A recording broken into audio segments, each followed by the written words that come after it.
in the fall. We normally show the Legend of Sleepy Hollow illustrations by Kelley, and we've shown them every year. They're kind of the mainstay. People expect them in the fall. But Sleepy Hollow needed an upgrade. I mean, not the art is surviving well, but it needed new matting, maybe cleaning up the frames and things like that. The scans of the Legend of Sleepy Hollow illustrations were outdated. They were scanned in the late 80s, early 90s, and at the same time, I had the opportunity to show some photographs from the Dust Bowl era, and I talked to Gary about it, and we realized that he was working on a book of Dust Bowl images himself. You know, I just did a book on the Dust Bowl. We have a big gallery full of Dorthea Lange Depression-era photos. Seems like a good match. It just worked out perfectly that we were working on the same idea at the same time.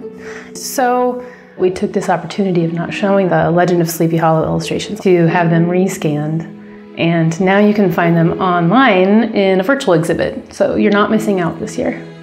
Sleepy Hollow was created in an entirely different style and mindset than the way I work now. And coming to see this exhibit of Gary's, you'll be able to see how much his style has evolved and what his work looks like now. It's called Next Year, and it's about a young boy growing up in the Dust Bowl in the 1930s. I got the manuscript from a publisher I work with a lot called Creative Editions. I've probably done at least 15 books for Creative. Normally this time of year, Sleepy Hollow is hanging here at the Hearst Center. That was the first major book I did for them back in the 1990s. We've done a book, a picture book for younger readers on Picasso's supposed theft of the Mona Lisa from the Louvre. Didn't really happen, but he was the main suspect. I did a biography of Paganini, the violin virtuoso. A lot of fun to do. I did a book called The Harlem Hellfighters about the African-American soldiers that were sent to Europe in World War I. Beautifully written by a friend called J. Patrick Lewis. But I just love the topics that they usually pursue. And Next Year, the one that's out here now, is the latest book I've done for them. Creative Edition sent me the manuscript, beautifully written by Ruth Van Der Zee, a Florida author.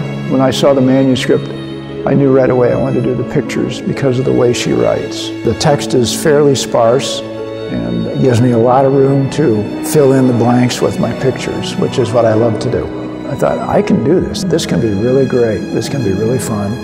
And to get me totally into the groove, I watched Ken Burns' complete documentary on the Dust Bowl. And that helped a lot. That helped really tune me in. There's so much backstory, and there's so much research that goes into every single image.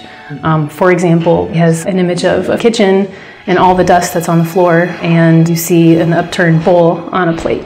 And that was what people did to keep their food from getting dirty before they could eat it. Yeah, I always do a lot of research. When I do a book, it has to be a story I want to tell with my pictures. So that's really the driving force there. And I just was in a rotation or a groove that suggested this is a pastel project. I don't treat pastel work in a traditional sense. My inspiration for my pastel work comes from painters, usually from oil paintings, not from pastel artists, because I can create sort of a painterly effect. I paint in oil as well, but with a dry medium like chalk, you can do it a lot quicker, and it's definitely a better medium to tell the Dust Bowl story with, because you can create really subtle colors, and I've been doing this pastel work for 30 years, so I have pretty good control of it. The bottom line is to tell the story and create a certain amount of drama and sensitivity in the colors and the imagery. It was really a joy to research and draw and color and get a message across. I want to tell a story on the page, but also the composition is really important. It is definitely an homage to some Dust Bowl photography. I mean, obviously, I do not want to copy a photograph. I don't want anybody to look at the Next Year book and all of a sudden see a copy of one of Dorthea Lange's photographs in pastel. That is definitely a no-no. But that's definitely a big inspiration. There is no better way to support that text than with an image like that. And that's something else I need to emphasize. For me to be under the same roof with Dorthea Lange's real photographs, not reproductions, is really an honor, and it's a special deal. These aren't just prints made after her death. We know that they were handled by her, and many of them come actually with handling creases. Yeah, these are hers. Dorthea was born in 1895, and when she moved to San Francisco, she started doing portrait photography in a studio. And as she looked out her window and would see the bread lines in San Francisco, she decided to wander outside and started taking pictures of the things that were going on, and she liked it. She was good at it, and she was eventually hired by the government to travel with Paul Taylor, who would later become her husband, to document what was going on in the country with the migrant workers and the Depression. Dorthea talked about herself as becoming invisible as she worked. She would very slowly talk to the people about what was happening, what straits they were in, how they fed themselves, that kind of thing. And then they would sort of forget about her, and she would begin making pictures. Apparently, she was very good at engaging people in conversation and then just sort of disappearing.